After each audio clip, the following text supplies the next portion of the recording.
heavily armed groups have terrorized people in towns and villages in central and northwest Nigeria for years. Over the years, police officers in the unit increasingly engaged in acts such as extortion, unlawful imprisonment, torture, and even murder. The Nigerian police generally is widely, a product of colonialism in Nigeria.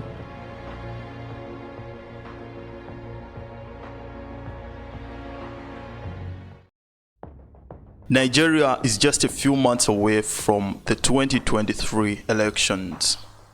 These elections are seen as something that is going to strengthen or set back the democracy of Nigeria.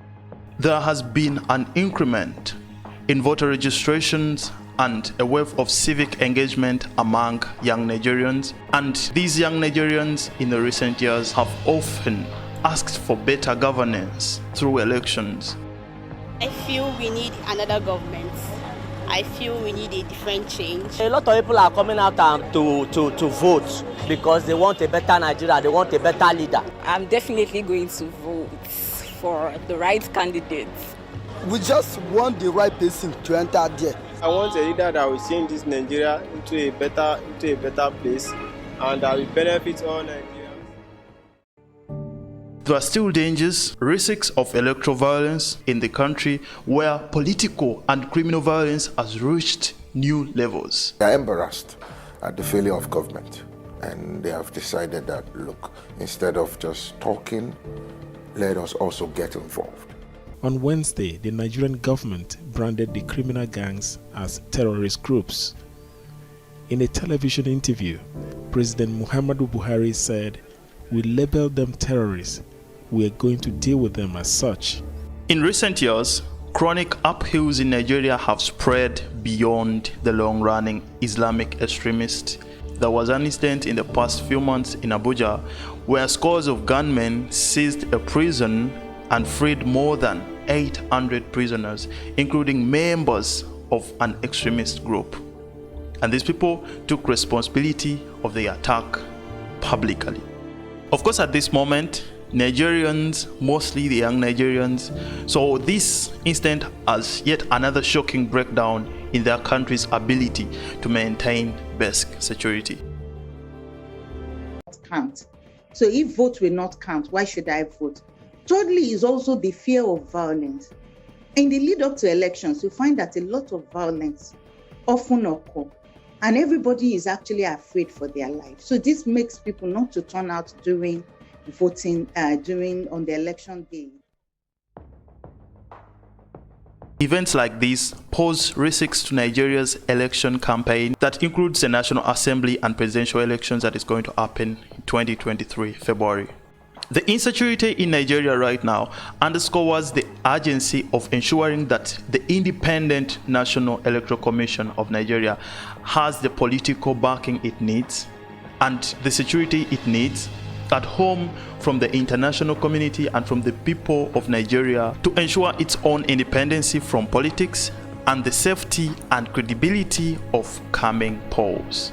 Out of over 68 million registered voters, over 40 million of them failed to vote in the 2015 elections. And in 2019, out of over 84 million registered voters, over 56 million did not vote on election day.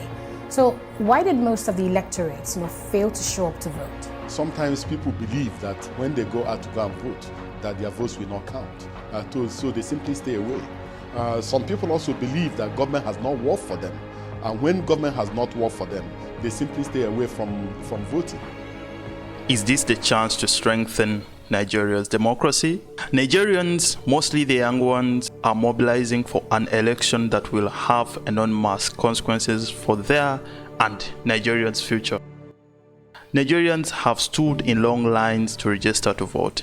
So many have really come out to vote in numbers that the Electoral Commission extended the registration period to accommodate the demand. Compared to the 84 million voters registered for the most recent national elections in 2019, almost 10.5 million more voters had registered by June 27th. About 70% or more of new registrants are aged 18 to 35. I feel we need another government. I feel we need a different change. So, what do these young Nigerians really want? What do they expect in this election, and why are they coming up in bigger numbers, more than it has ever happened in the country before? I'm definitely going to vote for the right candidates. We just want the right person to enter there. I want a leader that will change this Nigeria into a better place, and that will benefit all Nigerians.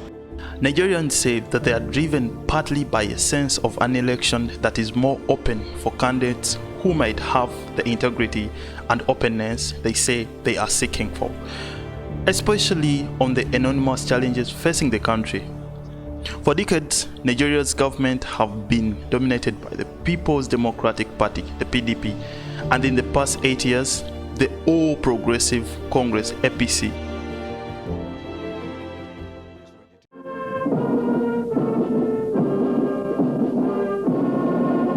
All that being said, now let us look at the current president of Nigeria, President Muhammadu Buhari.